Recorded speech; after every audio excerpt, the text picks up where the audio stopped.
হয় এতিয়া উপস্থিত আছো বালাৰভিটা হৰবুক অঞ্চলৰ বালাৰভিটাৰ বেকি নদীৰ মাথাউৰিৰ পাৰত এইখন দুখীয়া পৰিয়ালৰ ঘৰত আমি আহি উপস্থিত হৈছো। এই উমৰালীৰ পৰিয়ালটো আচলতে মইনবুৰী অঞ্চলৰ পূব বজাৰৰ স্থায়ী বাসিন্দা আছিল। আজি আপোনালোকে দেখিছে যে সামিউল উমৰালীৰ 11 বছৰীয়া সন্তান সামিউল হক তেখেতে লিভাৰ আৰু কিডনিজনিত বেমাৰত আক্ৰান্ত হৈ মৃত্যু এক যুঁজত অৱতীৰ্ণ হৈছে। মৃত্যু সজ্জাত এই সামিউল হকে মৃত্যুৰ সৈতে যুঁজি থকা আমাৰ পৰিলক্ষিত হৈছে। জিএনআৰচিৰ পৰা আৰম্ভ কৰি বিভিন্ন চিকিৎসালয়ত এই দুখীয়া পৰিয়ালটোৱে এই ল'ৰাটোক ভাল আৰু সুস্থ কৰি তোলাৰ স্বাৰ্থত তেওঁলোকৰ যি সম্পত্তি আছিল ঘৰ ভিটি সেই সকলো বিক্ৰী কৰি আজি মাথাউৰিৰ দাঁতিত তেওঁলোক বসবাস কৰি আছে। একমাত্ৰ এই সামিউল হকক জীয়াই তোলাৰ কাৰণে এই সামিউল হকে যাতে পৃথিৱীখনত বাচি থাকিব পাৰে, অইন ল'ৰা ছোৱালীৰ নিচিনাকে এই সামিউল হকে যাতে পূৰ্বৰ নিচিনাকে স্কুলত যাব পাৰে তাৰ চিন্তা কৰি এই দুখীয়া পিতৃ মাতৃগৰাকীয়ে নিজৰ থকা ঘৰ ভিটি পৰ্যন্ত বিক্ৰী কৰি আজি পৰ্যন্ত কিন্তু সামিউল হকক ভাল কৰি তুলিব পৰা নাই।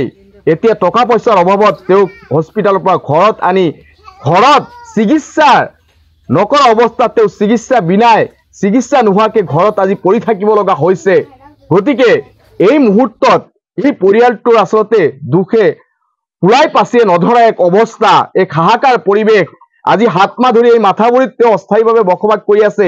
এই মাথাউৰিৰ পৰা হয়তো কেতিয়াবা গুচি যাব লাগিব, কিন্তু এই পৰিয়ালটোক আমি কিন্তু অকণমান সহায় কৰিলে নিশ্চিতভাৱেই এই সামিউল হকে চিকিৎসা সেৱা যদি আমি আগবঢ়াব পাৰো নিশ্চিতভাৱেই সামিউল হক আকৌ পুনৰ নিজৰ জীৱন ঘূৰাই পাব।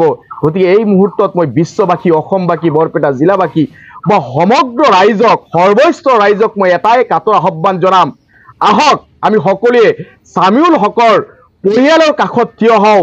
এই নিষ্পাপ শিশুগৰাকীক আমি জীয়াই তোলাৰ ক্ষেত্ৰত কিঞ্চিত অৱদান এটা আগবঢ়াই যাতে পৃথিৱীৰ বুকুত এই সামিউল হকে আকৌ জীয়াই উঠে, আকৌ পুনৰ পূৰ্বৰ জীৱন ঘূৰাই পায়, এই সামিউল হকে যাতে লিখা পঢ়া কৰিব পাৰে বা সমাজৰ কাৰণে কাম কৰিব পাৰে, এইখিনি কথা আপোনালোকৰ ওচৰত অনুৰোধ জনাইছো। আমি সকলোৱে এই পৃথিৱীৰ পৰা গুচি যাব লাগিব। বহুত ধনী ধনী মানুহ, প্ৰকাণ্ড বিল্ডিং থকা বা ধন সম্পত্তিৰ চহকী মানুহ কিন্তু এই পৃথিৱীত এদিন হলেও মানে আমি সকলোৱে গুচি যাব লাগিব, বা সেইবোৰ মানুহ ইতিহাস প্ৰসিদ্ধ বিভিন্ন ৰজা মহাৰজাই পৃথিৱীৰ পৰা গুচি গৈছে। আমি সকলোৱে যিহেতু এই পৃথিৱীখনৰ পৰা গুচি যাব লাগিব, ধন সম্পত্তি আমাৰ সকলোৰে আছে নিশ্চিতভাৱেই। এই পৰিয়ালটোক যদি প্ৰত্যেকজনে 10 টকা 100 টকা 500 টকা সকলো যদি আমি এই ভিডিঅ'ৰ জৰিয়তে বা সাংবাদিকৰ জৰিয়তে আহ্বান জনাম, তেওঁলোকৰ হয়তো বেংক একাউণ্টৰ ডিটেইলছ আমাৰ দি দিব, ফোন পে নাম্বাৰ দি দিয়া হ'ব। আপোনালোকে ফোন পে বা বেংক একাউণ্টৰ জৰিয়তে যদি আপোনালোক সকলোৱে বা মুছলমান ভাইসকলে যদি জাকাতৰ ধন বা প্ৰত্যেকটো ধৰ্মতে দান খয়ৰাতৰ যি ফজিলত, যি পুণ্য প্ৰত্যেকটো ধৰ্মগ্ৰন্থতে লিপিবদ্ধ আছে। হিন্দু মুছলমান সকলো জাতি জনগোষ্ঠীৰ মানুহে সকলো ধৰ্মতে যিহেতু দান খয়ৰাতৰ কথা উল্লেখ আছে, গতিকে আহক আমি সকলোৱে মিলি নিজৰ যি দান খয়ৰাত ভগৱান বা আল্লাই কৰিবলৈ আহ্বান জনাইছে তাৰ প্ৰতি অলপ সুনিৰ্দিষ্টি নিক্ষেপ কৰি এই সামিউল হকৰ চিকিৎসা সেৱাৰ কাৰণে সকলোৱে অকণমান সহায়ৰ হাত আগবঢ়োৱাৰ কাৰণে আকৌ এবাৰ অনুৰোধ জনাইছো।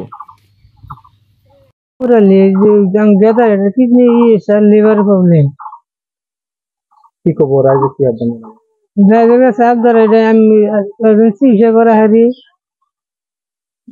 কত ভালো জানি হয় বেমার কত দিন ধরে 2 বছর ধরে একটু বাড়ি ভিড়া চালাম, তাও বেশি চিকিৎসা করছি, তাও ভালো না। কত টাকা লাগে চিকিৎসা করার জন্য? তুমি মেলাড়ি না গে ওদের বাসা বিল্ড মেলাড়ি না কি জানাবা রাইজে কি আহ্বান জানাবা? রাইজে জবাবদারি এটা আমাদের নিয়ে করে আমার পোলাটার সবাই সহায় করে, আমার নাই বলতে কিছুই নাই। পয়সা ভাঙ্গে আমি সব শেষ দিছি, আমার কিছুই নেই। কে বাড়ি ঘর বাড়ি মানুষের মধ্যে সব পেয়েছে শেষ দিছি রাইজের কাছে, এটাই আমার অনুরোধ। আমার নাই কিছুই নেই, সব শেষ সবার কাছে। ঘৰ অফিচ গুদান আদি সলনি কৰা কথা ভাবিছে নেকি? পিছে সলনি কৰিব হয় সকলো বস্তু এঠাইৰ পৰা আন ঠাইলৈ সহজে নিয়াটো জানো সম্ভৱ?